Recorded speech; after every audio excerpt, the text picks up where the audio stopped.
So guys, eto yung malunggay natin. Huwag napasin yung baso namin na sa mga mima ko before, meron na akong video na gumagawa ako nitong malunggay na iniinom nga namin.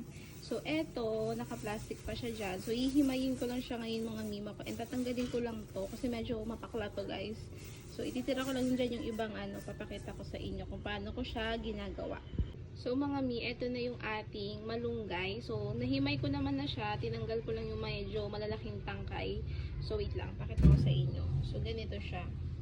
Yan, sinama ko pa rin yan kasi hindi naman yan masyadong mapakla.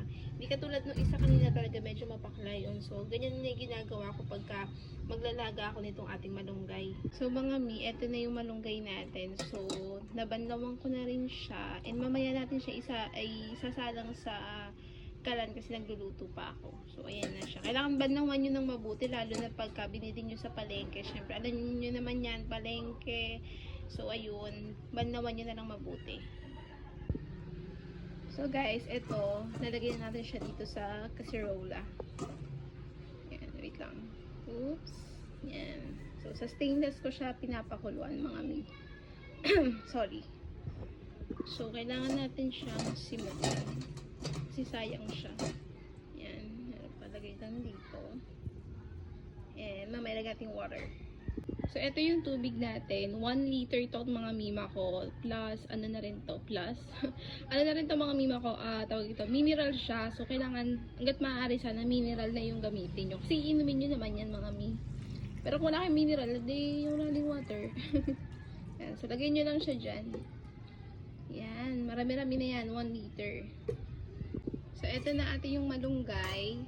So, papakuluan na lang natin siya mga mima ko. Ayan, takpan lang natin para mabilis na kulo. Tsaka tipid sa gas. Ayan. Pakuluan lang natin siya. Tapos update ko kayo kapag okay na. So, ayan guys. Unti-unti na siyang kumukulo. Ayan. Wait nyo na lang yan mamaya at maya.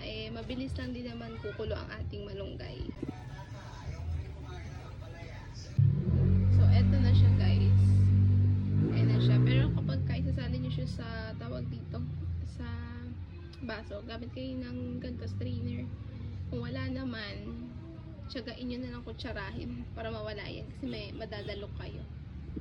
So guys, eto na yung ating malunggay. Ayan. Sinalin ko na lang siya dito. Tapos, in-strainer ko na lang yung mga dahon-dahon. So guys, eto yung malunggay natin. Huwag napasin yung baso namin na Jollibee. So, inumin na natin siya.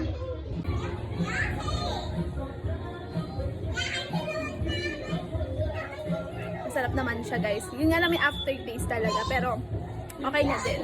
Ginagawa namin, pinapalamig namin siya.